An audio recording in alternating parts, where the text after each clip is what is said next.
New Zealand isn't the only country to be concerned about falling literacy rates and the gender gap in academic performance. New Australian research suggests that boys are twice as likely to be at the bottom in literacy and more likely to fall behind once they reach secondary school. But one boys' high school in North Sydney has defied the odds. Once one of the lowest ranked schools in the state, it is now one of the top for English. Held up as a model of teaching that works by the New South Wales Department of Education, the school was ranked as high as second out of more than 500 schools in 2020, when well over half of its students scored 90% or more in their higher school certificate advanced English exam. Principal Paul Sheather oversaw that incredible turnaround at Balgowlah Boys Campus and is with us now. Thanks very much for that, Paul. Good morning. Pleasure. Thank you. A lovely introduction. Thank you. So tell us a bit more about Balgowlah Boys. You look at Balgowlah Boys as a comprehensive boys' school on the northern beaches of Sydney. It has been quite a journey over the last 16 to 17 years, where 17 years ago the school academic performance was rated fairly low.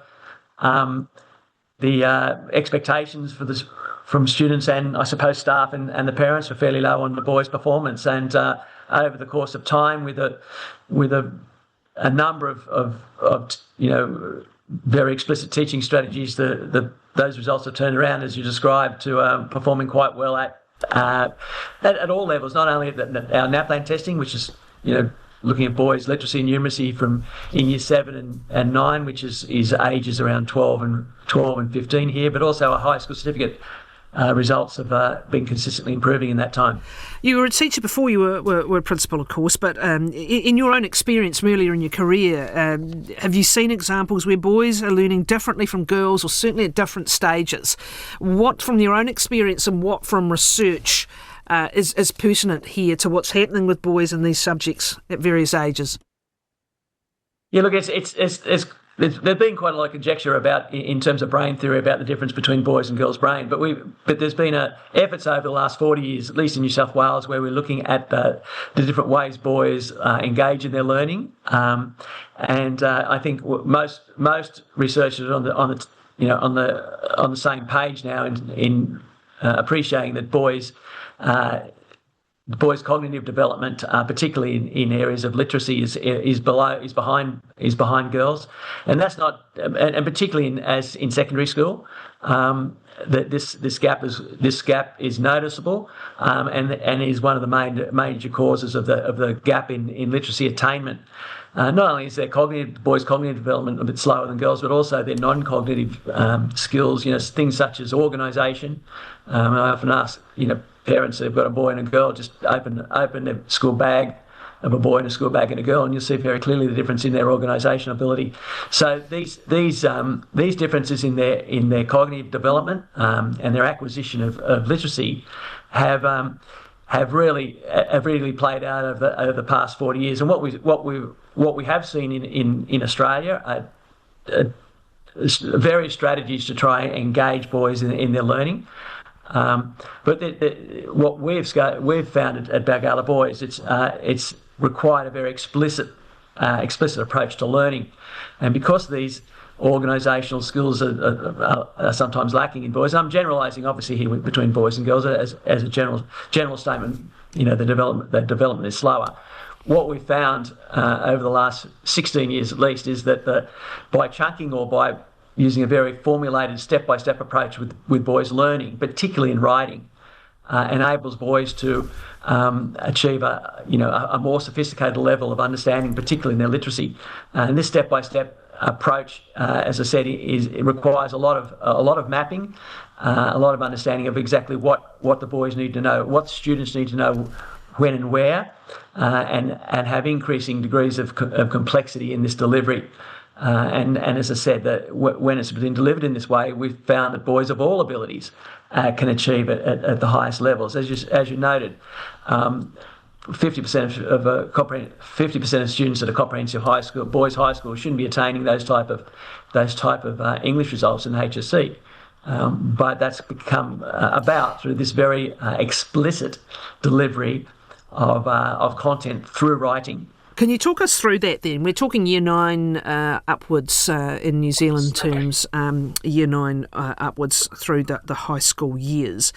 Could you go through in a little bit more detail the explicit learning and other particular components that you believe have really had an impact here?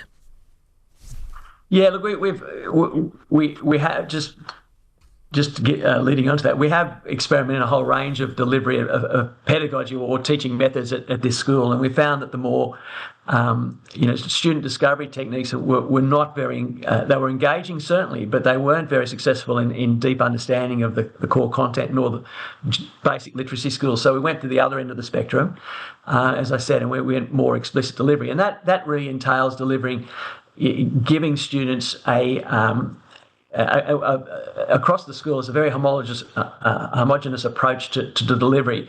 So all teachers will put together the content on a very much teacher centred. The writing is delivered in such in what we call a bubble technique, which is visual organisation of the ideas the boys have after they've perhaps read a text or looked at some work in their science, organising their ideas, and they're led through a very formulated approach to putting these ideas into coherent phrases and sentences and paragraphs. We use the term at Balgowlah Boys of this does that, which basically gives the boys the verbs and the conjunctions to be able to put ideas together in phrases to form multi-clausal sentences, and then put the sentences together in form coherent paragraphs. So that's a very, as I described, it's a very formulated approach of putting ideas on a board together and enabling, modelling very heavily how to put these together. So in the early days, in the lower years of high school, it's very much teacher-led and teacher-supported, where we use examples. Teachers model very heavily on exactly what an exemplary piece of writing looks like. And as the students get older, that scaffolding fades away, so there is more input from the student. It's very much I do, we do, you do technique, which is used very, very successfully in maths. And it's interesting that one of the reasons we took this path is because the boys at this school, like a lot of boys, actually do quite well at maths. We realise that they develop their spatial awareness, in this case, faster than girls, and they do have a preference for mathematics. But what we've noticed in the way mathematics teachers delivered and the way boys are able to engage and do well in that subject is if your typical maths teacher comes into the room and they're very explicit. Today, boys, we're going to, they'll write the equation on the board. Today, we're going to do this type of trigonometry. I'll show you how to do it. I'll do 2 examples. Let's do it together. Now, here's your homework, you go and do it. And this I do, we do, you do approach, we've just taken, I suppose, and expanded onto a writing approach, which is again, heavily scaffolded. How much do you go into grammar? I heard a bit there. Of course, grammar went completely out of fashion, but what you are explaining actually is this... On this point anyway, you're explaining structure and how things go together. How much detail do you go into with respect to grammar? Enough or just enough or what? It's a very good question, and I think the answer is just enough. And you're hearing this from a science teacher, right? You ask about my career. I've been a career teacher in public schools in New South Wales for 46 years, and I'm about to retire. I have been, as a science teacher, my early belief was I'm too valuable teaching content of science to be worrying about how to teach the students how to write. I've totally turned that around, where I believe that all teachers, including science teachers, need to be able to teach students how to communicate and therefore write. So we do enough to enable students to be able to write coherently. We're not big on nomenclature, on grammar, identifying aspects of grammar for grammar's sake. And again, that comes just because of time doesn't permit. But we do certainly arm the boys with a vocab that enables them. And look, some of my colleagues call it rote learning, and I suppose there is aspects of rote learning when you're actually giving boys the ammunition to be able to put a complex sentence together. We arm them with a diverse range of verbs and conjunctions to be able to put these structures together. And of course, we when we're doing this bubble theory, this discussion in class and organisation of ideas, the teachers model very heavily and use a lot of examples that probably would be out of the boys' range. But we have an issue with the boys don't read widely as and again generalising, read widely as girls do. So we do a lot of we do a lot. I remember the story of my coming home to my three sons went through this school, and I remember on a Sunday my number 3 son had his head down on the desk. And I thought he was ill, being on a Sunday, and he wasn't. He was trying to remember his English essay for his test the next day. And I said, son, I'll help you. I'll read through the first paragraph with you. And I had to do 3 takes. Such was some of the vocab he was using in that paragraph. And I asked, do you understand these words? And he said, initially I didn't, but now I'm being able to understand and being able to use them. So that's in terms of grammar, that's we try to improve their vocab and give them the basics. But no, we don't go into depth on teaching grammar per se. What about, you've just hit on something there, because we learn what the meaning of words effectively by using them. We don't sit and look up a dictionary. We learn them in context right through life. Correct. Yes. And so the more they're exposed, obviously, the more they're exposed to words and more complex writing or more creative writing, the easier it becomes. So we're talking here about advanced English beyond standard English. Can you talk to me a little bit more about that, about their reading skills, their creative writing skills? It's not just about the literacy per se. Are they getting into their literature? That's right. Literature, that's great. And look, that's clearly, because that's that in a nutshell, that's the difference between the higher level. In New South Wales, the higher level of English is really about, we're looking at Shakespeare and Donne and Eliot. We're looking at texts that, Shakespeare would have to be the most complex poets of all time, writers of all time. And for the boys to engage in that, there needs to be obviously, enough stimulus and enough connect with the teacher in particular to be able to explore, the foibles of Hamlet. So what we try to do is try and connect the boys with this literature to their world. Interesting, my colleagues were quite amazed that one of the texts we have for boys is Romeo and Juliet, not thinking that the boys would engage with it. But in terms of being able to relate love and life outside the classroom, it's tremendously successful. And our teachers work on that very much to engage the boys through connections of it's not about the story, it's what the intent of the author, what the author's purpose is.